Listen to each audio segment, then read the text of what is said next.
bienvenue à tous et à toutes. Attrapez votre café, installez-vous, on va démarrer très bientôt. Je suis ravie de vous retrouver pour ce rendez-vous hebdomadaire du SOS comme c'est. C'est un moment que j'ai beaucoup de plaisir à animer, pendant lequel j'ai beaucoup de plaisir à vous retrouver. Donc je fais juste quelques rappels sur qu'est-ce que c'est que le SOS comme c'est, un peu d'actualité et après on démarre. Et ceux et celles qui sont là régulièrement le savent, c'est un rendez-vous tous les mercredis matins, à peu près tous les mercredis matins, à 9h30 pétante sur la page Facebook de S comme c'est Sandrine Donzel, pendant lequel, qu'est-ce que je fais? J'attrape une question que vous m'avez envoyée par mail et j'y réponds en 10-15 minutes. Et ces questions peuvent porter sur des problématiques émotionnelles, relationnelles que vous rencontrez dans l'éducation de vos enfants, dans la relation à vos enfants, dans le couple, à titre professionnel, dans tous les domaines de votre vie. Voilà, donc là j'ai reçu plein de questions comme d'habitude, donc c'est génial. Si votre question n'a pas été posée, ne sera pas tirée au sort tout à l'heure, vous pouvez la renvoyer, vous pouvez m'en envoyer d'autres pour la semaine prochaine. Allez-y, balancez les questions, vous les envoyez par mail, sandrine@scomc.fr, en précisant bien question pour le SOS S-comme-c'est. Profite de cette petite introduction pour vous dire que je serai en conférence la semaine prochaine, mardi 12 mars à Grenoble, près de Grenoble, à La Tronche, sur le burn-out. Alors c'est une conférence avec une entrée payante à 5 €. On peut rester après pour dîner ensemble, moi je serai là, donc après on peut discuter, échanger. Donc si ça vous intéresse, je vous mettrai les infos en lien dans la description de la vidéo. Et vous pouvez les trouver sur le site www.scomc.fr. Et puis surtout, je serai en conférence, alors Grenoble, il n'y a pas beaucoup de place, mais mercredi prochain, le 13 mars, je suis en conférence à Mettey, près d'Annecy, sur la confiance en eux des enfants. Donc là, je vous conseille vivement de vous inscrire parce que même si c'est une grande salle, c'est vite plein malgré tout et il y a des fois où on a dû refuser du monde, c'est pas la première fois que je vais là-bas, donc je vous invite vraiment à aller vous inscrire si vous souhaitez assister à cette conférence. En plus, j'ai bien envie de beaucoup m'amuser pendant cette conférence, donc normalement ça devrait être assez drôle.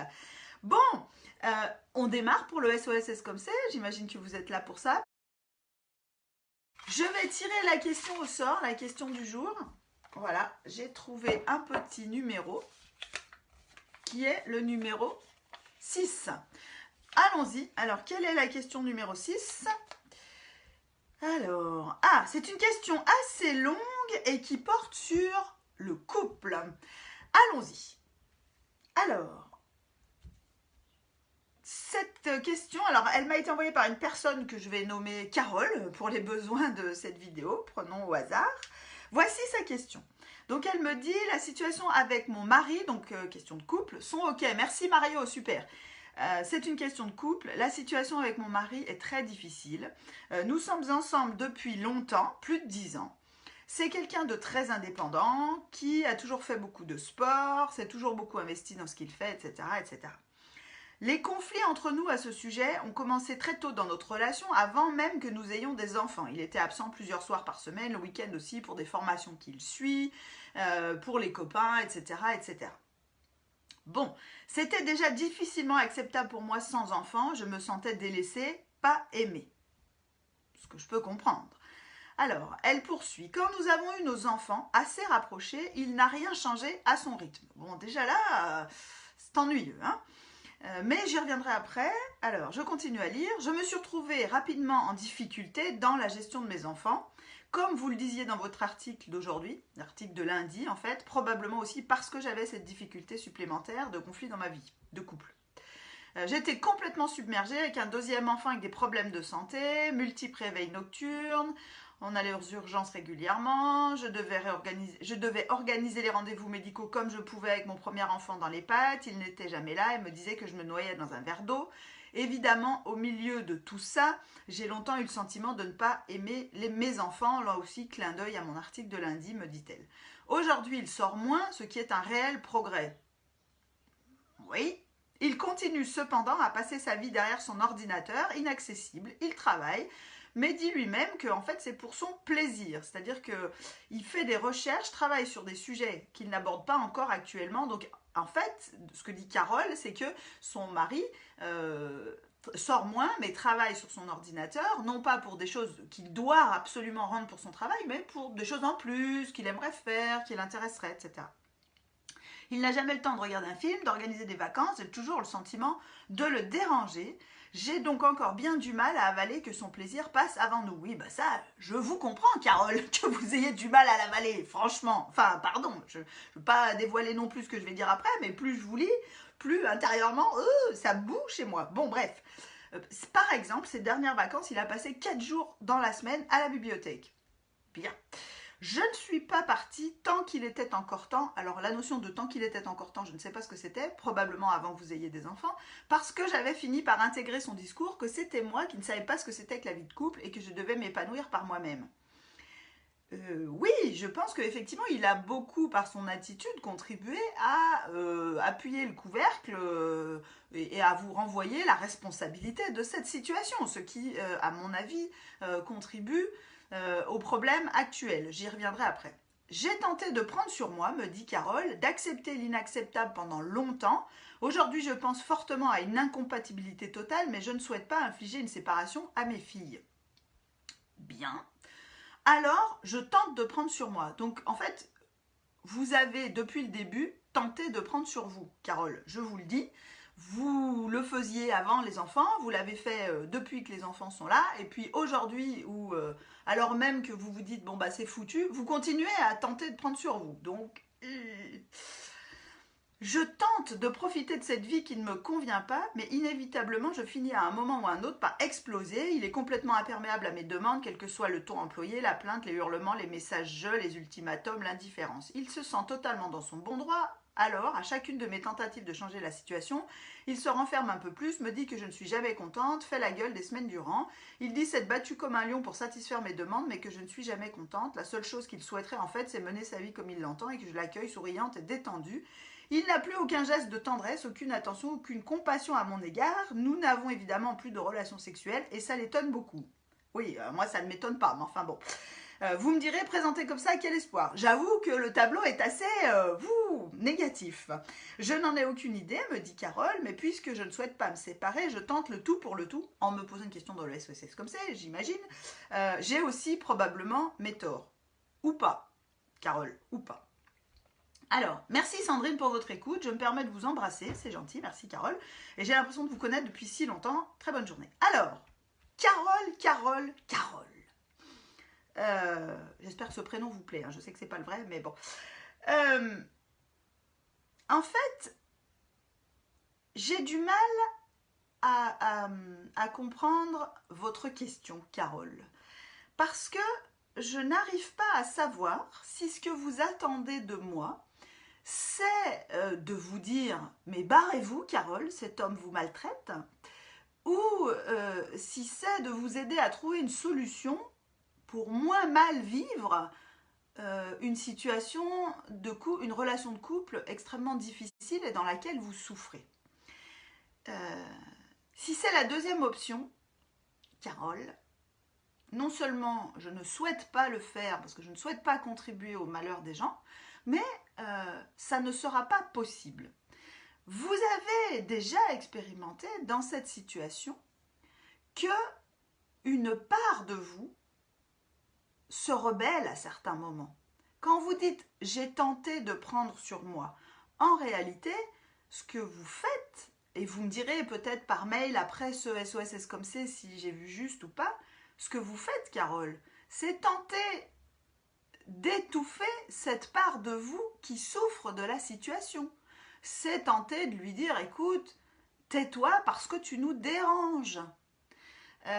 Malheureusement, cette part de vous ne va pas se laisser faire aussi facilement, Carole.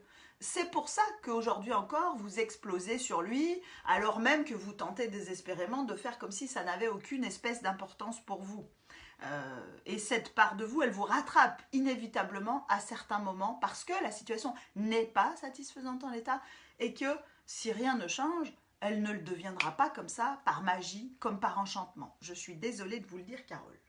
Alors, ça va un peu dans le sens de votre constat complètement pessimiste. Et j'avoue que la situation telle que vous la décrivez, en tout cas, de quoi être extrêmement pessimiste. Alors, quand vous dites « j'ai mes torts », je ne sais pas quel tort vous avez. J'entends que votre conjoint vous fait un reproche.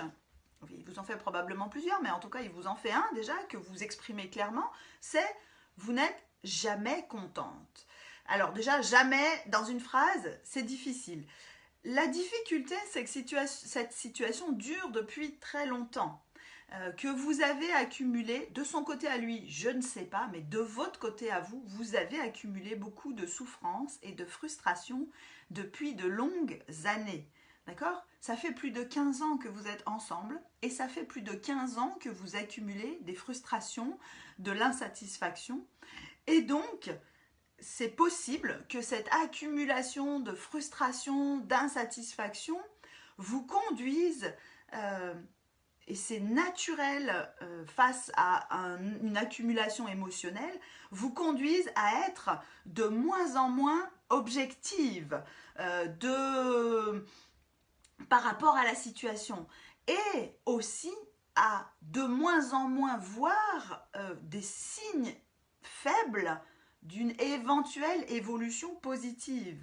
Alors, c'est impossible pour moi de juger de cette situation sans vous connaître plus directement, sans avoir plus d'informations, sans peut-être aussi avoir rencontré peut-être votre conjoint, etc.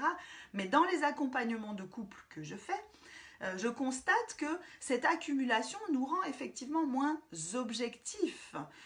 On a du mal à voir que ça va un peu mieux, on ne voit plus que ce qui va mal, c'est notre radar à problème qui s'est allumé et qui nous fait voir tous les problèmes, on ne voit plus que ce qui va mal, on ne voit pas les signes d'amélioration. Et du coup, même quand le conjoint fait réellement, et c'est ça que je ne sais pas mesurer dans votre situation, quand le conjoint fait des efforts, on ne les voit plus. Et même si on les voit, on est tellement frustré qu'on n'a pas envie de les repérer et de dire « Ah là là, merci beaucoup, vraiment, c'était chouette, ça allait dans le bon sens et tout, génial ». Et même si on y arrive, on a du mal à se retenir de dire « Mais quand même, c'est pas assez ». D'accord? Parce que si on veut avoir un espoir que les choses changent dans un couple, il vaut mieux renforcer à fond ce qui semble commencer à aller dans le bon sens, que exprimer des reproches ou des choses qui ne vont pas. Exprimer les choses qui ne vont pas, c'est possible dans un couple qui va bien, ou pas trop mal.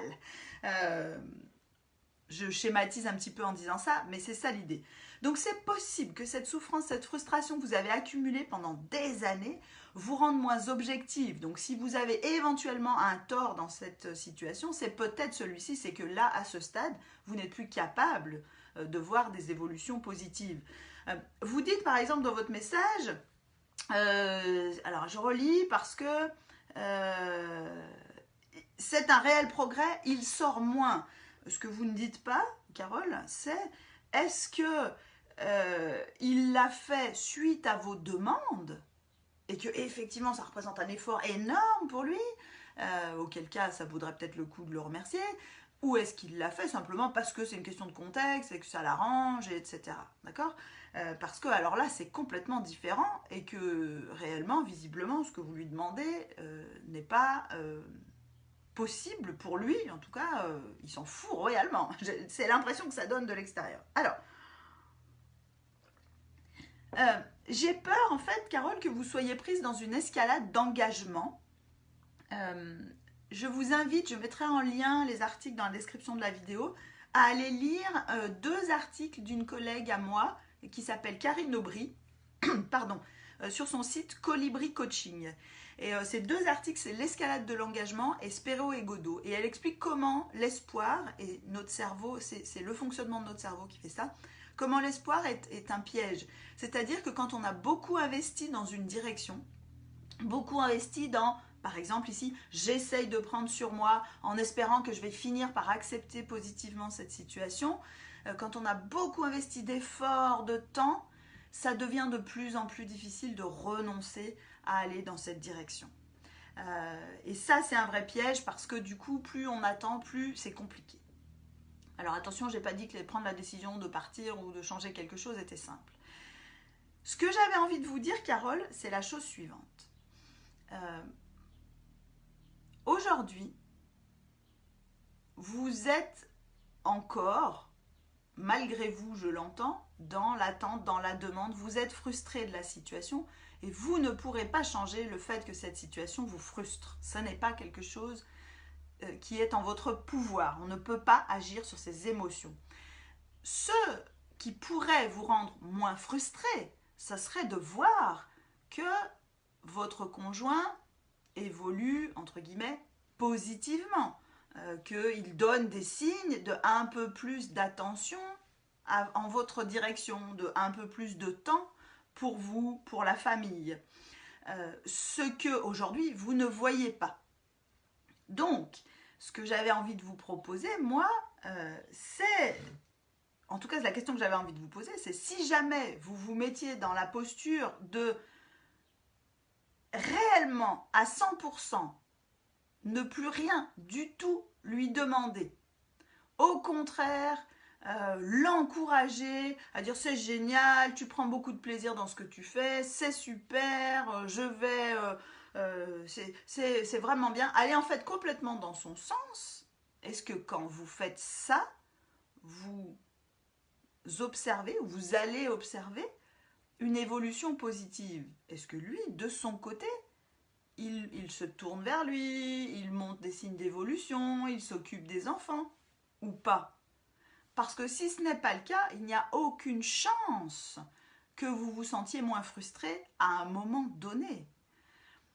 Évidemment, ça pose aussi la question de l'équilibre de votre vie par ailleurs, c'est-à-dire est-ce que cette vie a du sens pour moi, est-ce que je m'éclate dans ce que je fais, qui pourrait vous aider à moins mal supporter, mais pas à accepter que cette situation soit totalement frustrante de votre côté. Ça pose aussi la question, vous dites, je ne veux pas infliger une séparation à mes filles. Le prix à payer pour ça, c'est que vous souffrez. Donc, une autre chose qui me paraîtrait intéressante à faire, et c'est une question que Karine Aubry pose dans un de ses articles, elle dit, et si malgré tous vos efforts, ce choix de rester et de prendre sur vous ne s'avérait pas payant, que se passerait-il? Voilà, simplement réfléchissez à ça. Si ça ne s'avérait pas payant, c'est-à-dire si je décide de rester, que je prends sur moi, que au contraire je valide, je n'exprime plus aucune attente, au contraire je valide positivement, c'est génial, fais comme tu veux, c'est super, tu t'éclates dans ton boulot, dans ton truc et tout. Si ce choix ne s'avère pas payant, est-ce que vous êtes prête à payer le prix que ça coûte de rester? Et puis aussi, quel risque vous devriez affronter si vous changez d'option? Vous dites, je ne souhaite pas infliger une séparation à mes filles. Qu'est-ce qui vous fait peur dans la séparation? C'est risqué une séparation, effectivement. Les filles peuvent vous en vouloir, elles peuvent être tristes de vivre cette situation, il peut y avoir des difficultés matérielles, des choses comme ça. Je ne suis pas en train de vous dire qu'il faut partir, je suis en train de vous dire que si vous n'envisagez pas cette option, évidemment que ça restreint complètement vos choix. Voilà. J'ai abordé pas mal de choses. Je ne sais pas si tout ça était clair pour ceux et celles qui m'ont entendu. Écoutez, si vous avez envie de poser des questions complémentaires, n'hésitez pas à vous exprimer en commentaire pendant les quelques minutes pendant lesquelles cette vidéo va se terminer. Franchement, moi, face à cette situation, Carole, quand j'ai lu, je me suis dit, à sa place, je serais furieuse contre mon conjoint. C'est cette colère que je n'ai pas vue dans vos écrits. J'ai vu de la tristesse, mais où est la colère, Carole? Où est la colère? La colère, c'est une super émotion. La colère, c'est une émotion qui nous permet de construire, qui nous permet de dire ok, je veux bien me remettre en question, je veux bien reconnaître peut-être éventuellement j'ai des torts, mais toi, de ton côté, qu'est-ce que tu fais? Quels sont les signes que tu me donnes que ça va dans le bon sens? Alors, je vois que j'ai J'ai sur la vidéo, alors je suis sur la page Facebook et sur mon profil et je vois que quelqu'un a dit, Lara a dit, on peut pas juste lui conseiller de fuir. Alors, c'est mon premier mouvement, Lara, de lui dire, et je l'ai dit tout au début, je ne sais pas si tu as entendu le début de la vidéo, j'ai dit, pour moi, comme ça, décrite comme ça, cette situation est maltraitante et ce conjoint semble quand même avoir une attitude maltraitante, c'est-à-dire qu'elle met le couvercle sur ce qu'elle ressent, Carole, mais il l'a bien aidé à le mettre, hein. Il lui dit c'est de ta faute, tu dois apprendre à t'épanouir par toi-même, et blablabla, et blablabla. C'est assez culpabilisant.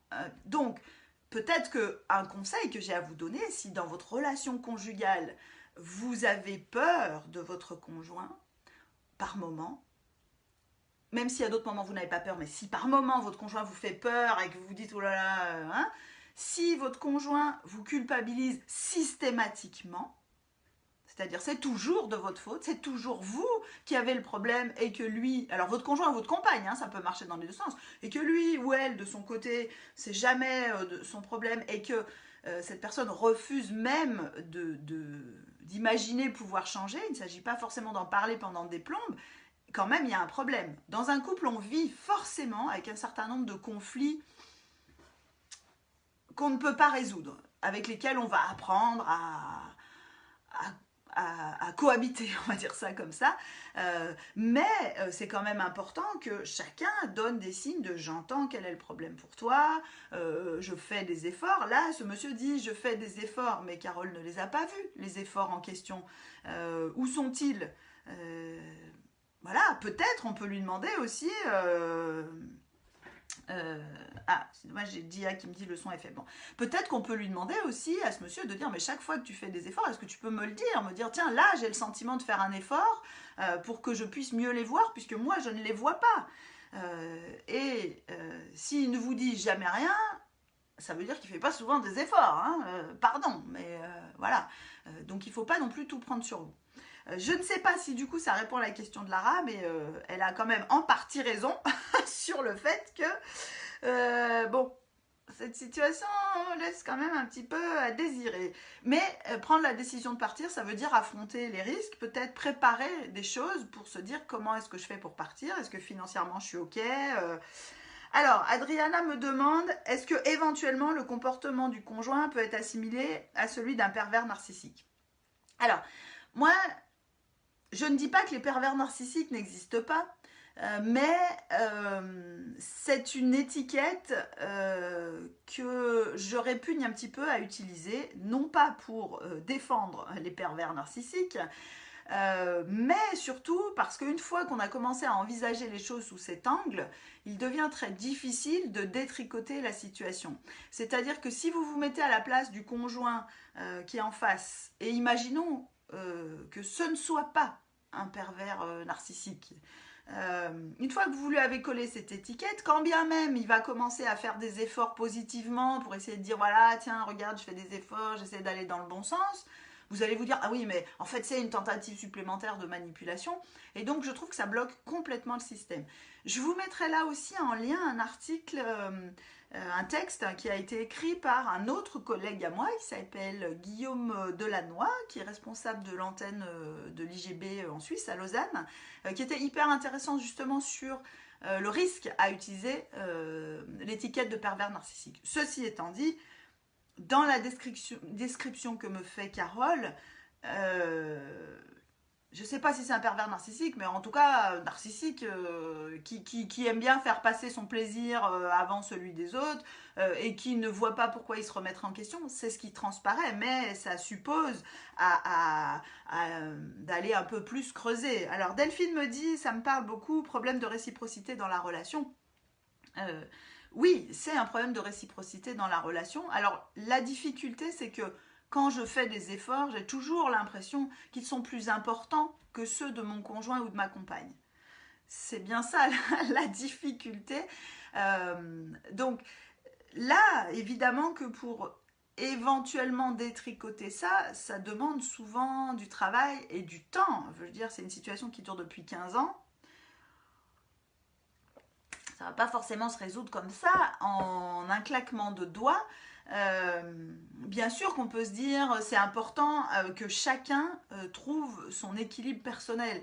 Je crois que c'est Jacques Salomé qui disait dans un couple, ce qui compte c'est d'être heureux et d'offrir ce bonheur à l'autre. Mais il y a la notion d'offrir, c'est-à-dire le fait d'être heureux et de m'épanouir dans ma vie personnelle va m'aider à me rendre plus disponible pour mon conjoint ou mon partenaire, va m'aider à mieux tolérer des choses qui sont un peu frustrantes. Si je m'épanouis dans ma vie personnelle, dans mon travail, et que du coup, je ne relationnellement, il ne se passe rien dans ma vie de couple, il y a quand même un problème. Donc, c'est un petit peu compliqué, si je peux me permettre. Alors, après, si Carole veut m'envoyer peut-être, c'est difficile probablement pour elle de commenter sur la page directement, mais elle peut peut-être m'envoyer un message privé que je pourrais lire par ailleurs. Comme ça sera peut-être plus simple pour elle de commenter de cette façon-là. Ça serait intéressant de savoir aussi son retour, mais je lui demanderai de me le faire aussi par mail. Après, je vous tiendrai au courant. Alors, est-ce que, je vois qu'il y a beaucoup de monde, donc est-ce qu'il y en a qui ont d'autres questions complémentaires par rapport à ça? Cette notion de réciprocité, elle est importante. On peut vivre, je disais tout à l'heure, dans un couple, on apprend à vivre avec des conflits, entre guillemets, insolubles, qui sont difficiles à... Comment je pourrais dire ça? À vivre, alors difficiles, ne doivent pas être trop difficiles à vivre, mais qui sont inconfortables. Donc si jamais il ne faut pas partir du principe qu'on va trouver le moyen de résoudre tous ces conflits. C'est ça que je disais. Maintenant, si c'est vraiment trop douloureux, ça c'est encore autre chose. Bon, il est déjà 10 heures, le temps passe toujours à une vitesse phénoménale quand je fais ces SOS comme c'est. Je me dis que je devrais faire plus souvent des petites vidéos, pas forcément des SOS, mais des petites vidéos. Donc si ça vous tente, faites-moi un petit coucou et dites-moi en commentaire que ça vous intéresse. J'en profite pour vous rappeler que vous pouvez, Violaine, bonjour. J'en profite pour vous rappeler que si mes ressources vous plaisent, vous pouvez me faire un petit pourboire, un petit tip sur le site Tipeee. C'est un site de pourboire participatif.